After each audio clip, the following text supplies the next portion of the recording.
Gersang, kering, dan tandus. Selain itu, secara kebanyakan orang menganggap Gunung Kidul adalah sebuah pegunungan. Tapi apa yang kita rasakan dari indera penglihatan sewaktu kita melewati daerah kelokan Bukit Patuk? Banyak bongkahan batu berwarna hitam yang notabene adalah batu dari sebuah gunung berapi. Bukit Patuk sendiri berada pada pertemuan zona Ledok dan Batu Ragung. Sedangkan bebatuan hitam di daerah ke arah Kota Semin merupakan area sebelah timur di pinggiran zona Batu Ragung dan Ledok. Tidak perlu kita takutkan secara berlebihan, karena seandainya gunung itu adalah sebuah masa lalu, yang perlu adalah kita mengerti seperti apa Gunung Kidul yang kita siniskan sebagai daerah tandus tersebut. Gunung Kidul dibagi menjadi zona Gunung Sewu, zona Ledok, dan zona Batu Ragung. Zona Gunung Sewu meliputi daerah pantai selatan dan sekitarnya, meliputi tanah tandus dan kering, sehingga air tawar berada di bawah tanah.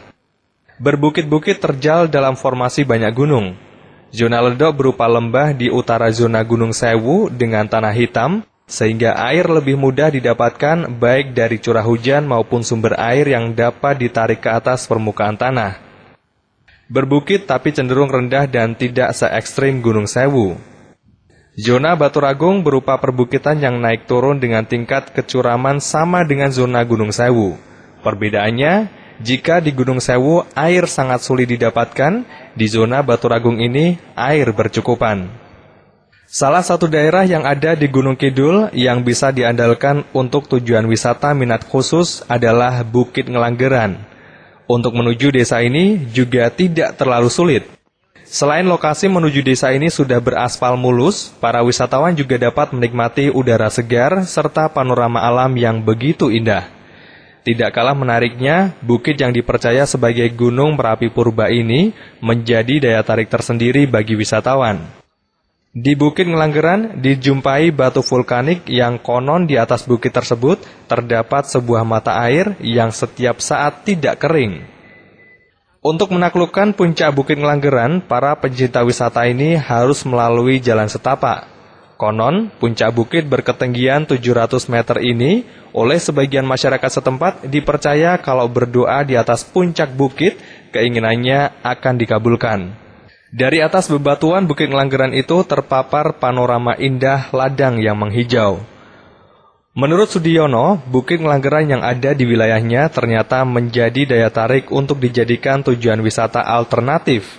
Ini terbukti banyak anak-anak muda dan pecinta alam yang datang untuk berkunjung. Di sela-sela perjalanan menuju puncak bukit, Sudiono selaku ketua LPMD Ngelanggeran, potensi yang ditawarkan di Bukit Ngelanggeran diantaranya Gunung Kelir, Comberan, Gunung Blencong, dan Pendopo Kalisong. Gunung Kelir namanya. Gunung Kelir ini kalau dalam tokoh pewayangan Jawa mestinya tidak lepas dari kelir. Sehingga ada di sana Gunung Kelir, kemudian bawahnya namanya Comberan. Comberan itu dipercayakan kalau orang-orang bagi pendatang yang sudah banyak sekali kita mengantarkan, ini bagi yang mempunyai hajat ataupun mempunyai keinginan, biasanya di sana ada yang melakukan pertapaan.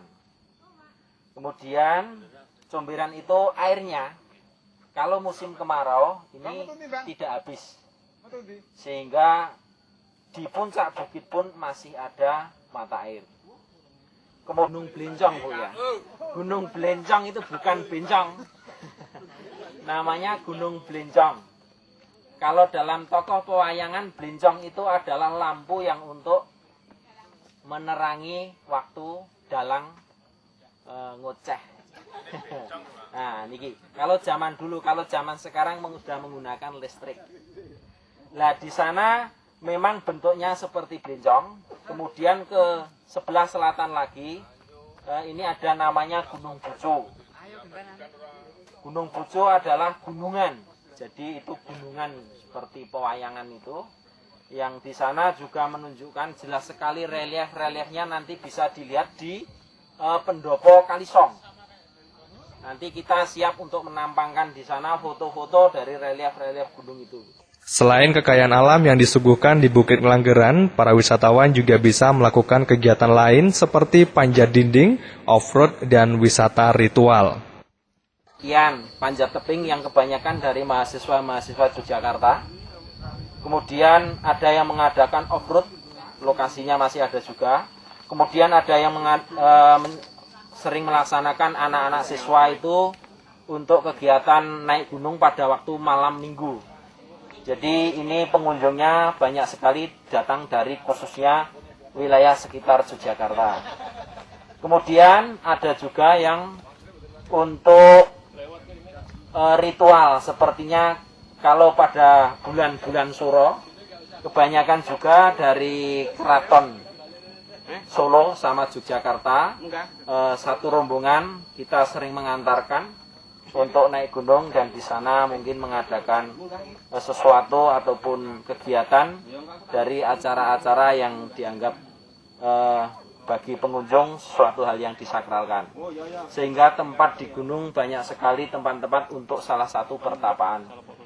Oleh karena itu diperlukan banyak promosi dan strategi agar objek-objek wisata di Gunung Kidul, terutama objek wisata minat khusus, lebih bisa dijual para pelaku pariwisata. Citra bahwa lokasi objek wisata jauh jaraknya dan sulit untuk dicapai juga harus dikikis. Selain menyentuh perbaikan dan pelebaran jalan, pemerintah Kabupaten Gunung Kidul perlu memasang banyak papan penanda untuk memandu ke daerah wisata, seperti ke arah Bukit Ngelanggeran.